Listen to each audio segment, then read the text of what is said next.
Haunted black eyes, psychological or spiritual? I recently bumped into my old school friend. She was one of my best friends at school, and I hadn't seen her in more than 20 years. It was good to see her, and she seems to be in a good place. She was truly a prodigy, as was her brother. They were that unique breed who got all A's without even trying, literally. As we exchanged information, updating the software, I relayed that I was now studying theology and I liked the idea of being a chaplain, because why not? I used this point of conversation to segue into asking her what her thoughts are about God and the spirit world, and she replied that she would need proof. I asked her what she would think if she saw a table levitating, which defies physics, or a man walking up the side of a building. She didn't answer, so I filled in the gap by asserting, "It's crazy." She wasn't convinced that the spirit world is real. We returned to the small talk, and she dropped in that she still likes to keep fit and she goes to yoga. I can't say I was surprised. I didn't tell her that yoga is demonic, although I reflected that I should have. I presumed I freaked her out enough by mentioning the Spider-Man and the poltergeist activity. As I left her, I thought about how God's word tells us his creation is adequate proof of his existence. Romans 1 tells us humankind is without excuse. Creation testifies to a creator. We can't claim we didn't know there was a God because the universe screams otherwise. Someone designed and created this universe, from the bumblebees to the human brain. Even the stones know Jesus is Lord. My Amiga has clearly bought the lie of evolution, despite no proof at all. It appears she believes the pictures in storybooks which depict apes turning into humans and reptiles turning into birds. She seems happy with that philosophy of life. She doesn't seem to be pulling her hair out in an existential crisis. Existence is random and came from nothing, and it has no purpose, and that's okay. As I reflected on our conversation, I thought about all the other things that I could have told her, like how haunted people's eyes shift from normal to reptilian with slits for eyes, or even completely black like sharks. Surely that is evidence of the demonic. I've never personally seen anyone's eyes turn black or reptilian, and I don't want to, but I've seen tons of footage on the internet, including magicians' eyes shape-shifting and politicians, not least Father George Bush. But the black eyes phenomena is increasingly being reported, coupled with the explosion in narcissism. I've always found the black eyes, the eyes turning black phenomena interesting, so I thought I would speak to that, because maybe some of all y'all might find it interesting too. The black eyes phenomena is in the mainstream. Like one of Russell Brand's alleged rape victims claimed his eyes turned completely black, which I found interesting. It said that when the eyes turn black, the person checks out and something else takes their place. They're taken over. Thus, maybe Brand can't remember sexually abusing the woman because he didn't do it, but rather the spirit that was operating behind him. It's just a thought. Sharon Osbourne claimed that one night when her husband Ozzy went to throttle her and she believes kill her, his eyes turned black. She insists that wasn't her husband and he has no recollection of the incident. It seems he was taken over. David Icke claims he's seen Ted Heath's eyes turning completely black like two dark pools. There's countless stories of people's eyes turning black. Hey, so today I experienced something that I've never experienced in my life before. Freaked me out. Thought I was crazy. Still haven't processed it fully. So, as I do every week, twice a week, I make deliveries to the same guy. I've been doing it for 7 months. And it's the same guy every time I walk in. He's got a big garage with like a couple trucks in it. I walk in, I hand him his parts, we talk for a minute, I walk away. I go on my business. Today,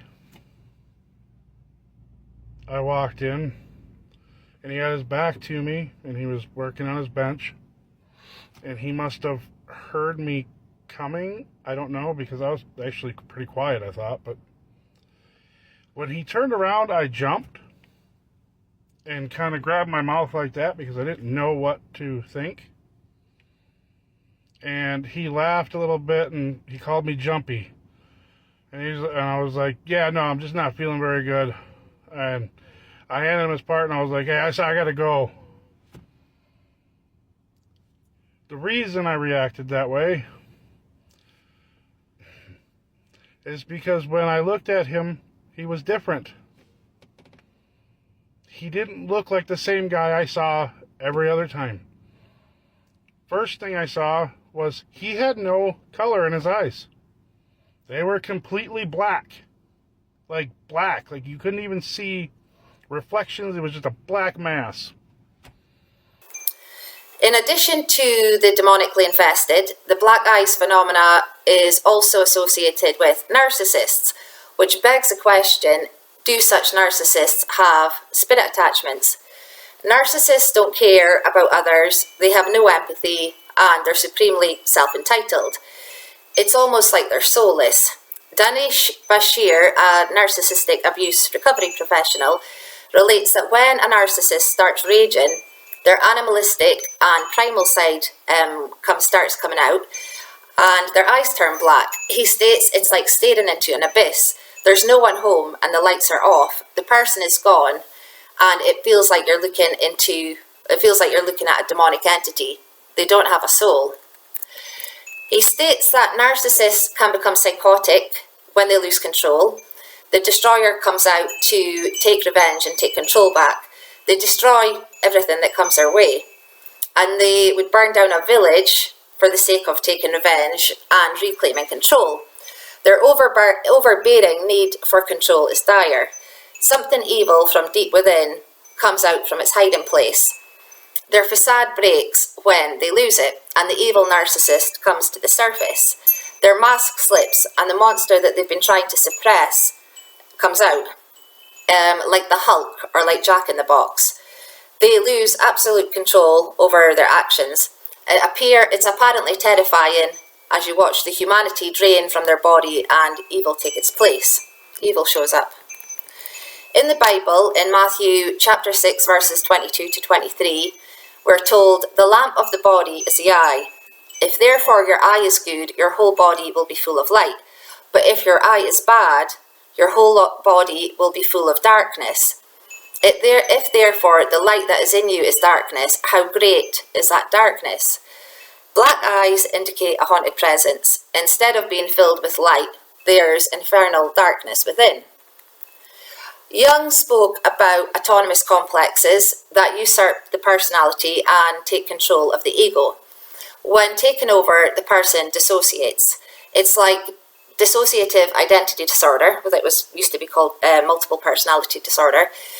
When a person shifts into an alter personality and their core personality is suspended, they have no recollection of what their other personalities have been up to in their absence. Jung states that when an autonomous complex possesses the person is not responsible for their actions. They are technically insane because they have no agency and capacity. So it's not a psycho's fault if they butcher people, like Ivan the Terrible, because they're psychos with a serious mental condition, or they're demon possessed. A demon takes over and hijacks their ego. Demons work through people, literally. People are channels for evil. Bashir acknowledges that it is both frightening to endure and witness. The narcissist is not safe when in this out-of-control state. And Bashir has first-hand experience. As he relates, he was terrified of his father's rages. He states his father would clench his jaw and his eyes would turn black. And then, like a crazy rabid dog, he would bite anyone and everything, literally. And if he got a hold of you, he would beat you until you bled and he would leave marks. It sounds like Bashir had a rough childhood. Bashir explains that narcissist brains are different from the non-narcissist. The anatomy is different and their nervous system is structured differently. He highlights that the prefrontal cortex in narcissists is not as developed as in non-narcissistic people, and it's smaller in size because it has less grey matter, which helps regulate levels of empathy. Also, some parts of the brain that are involved when we are thinking about the self are overdeveloped and a little bit bigger than the non-narcissistic population. As highlighted in the mysticism video, our souls or minds operate our brain, and our brains appear to reflect that activity. Like watching porn affects the brain, but this can be rectified by putting down the porn. With regards to the black eyes, Bashir explains that the parts of the brain that are involved with the regulation of eye movement don't get properly ticked when they are raging.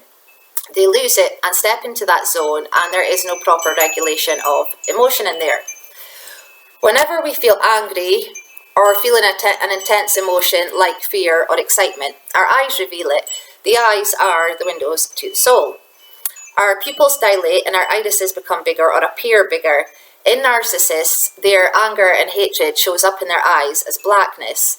During a narcissistic rage, their fight and flight mechanism kicks in, and at the height of their abuse and rage, their pupils dilate, so they look black. Levels of adrenaline and cortisol are very high in their bloodstream compared to the non-narcissistic person who is angry.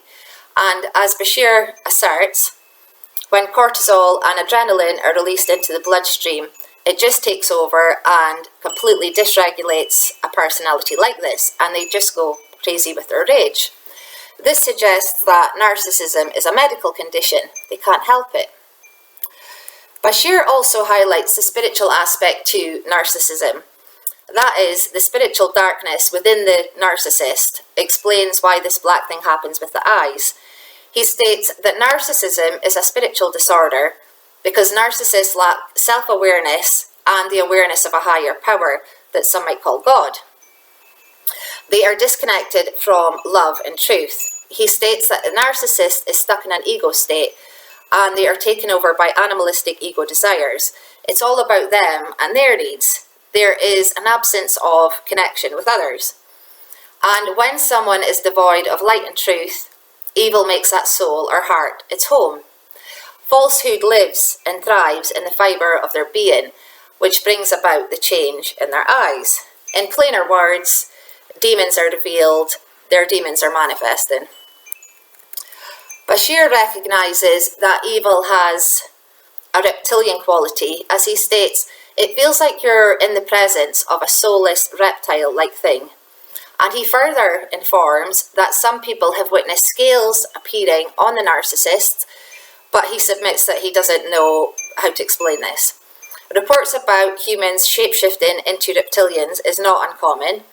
David Icke is renowned for his theories about people shapeshifting, not least the royal family. Respectively, shamans are known for shapeshifting, so it's not that far out.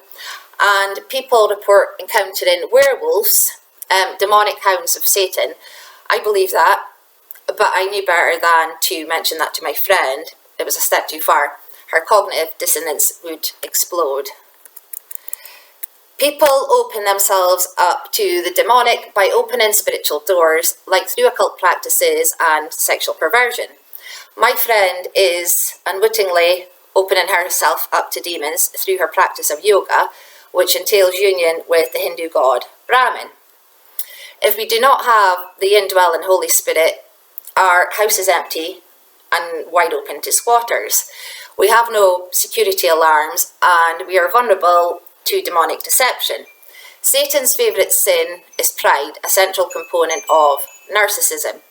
In the Bible, in Proverbs 16, verse 18, chapter 16, verse 18, we're told, pride goes before dysfunction and a haughty spirit before a fall. Pride propelled Lucifer to rebel against God, just as it propels humanity to rebel against God. It's interesting that narcissism is so pervasive today. It appears we are living in a satanic age. Therapists tell us we should feel sorry for narcissists because they are the most wounded. They project their pain outwardly because it's too painful to project inwardly on themselves. Young explains that we project our shadow, our dark side, onto others because we can't face dealing with it. We call others out for who we are. Projection is a defense mechanism that unconsciously comes into play when our ego is threatened. We must preserve our egos at all costs. Psychiatrist Scott Peck spoke about people of the lie who lie to themselves and others for fear of being exposed for who they really are. They can't face self-reproach and admit to their wrongdoings, as presumably they would start contorting. They are consummate actors until their mask slips. As Peck acknowledges, our instinct towards such people is repulsion, which serves to keep us safe. Our spidey senses tell us evil people are to be avoided, but these people need help. They need love and compassion because they're suffering. They are victims of evil, and they are the most lost and spiritually doomed because their pride won't allow them to see the truth. They can't get past themselves, which makes it almost impossible to reach them. They're prisoners of their own mind, trapped by their self-deception. And the worst part is they've been socially engineered to become like that. Satan, who is the prince of this world, programs or brainwashes humanity to be narcissists like him. Only God can set us free, which is why we need to pray for them. Only God can transform our rotten hearts into loving hearts. In summary, the less black eyes we see, the better, and the less contortion. No good can come from people manifesting and slithering like snakes. I could have told my friend that. People slithering like snakes is not uncommon. Possession is real. As I reflected, there's so many things I could have told her. The list is literally endless. One last point. I couldn't make a video about haunted black eyes without mentioning the black-eyed kids phenomena. Reports about these unusual children who feature pale skin and black eyes got traction in the 1990s.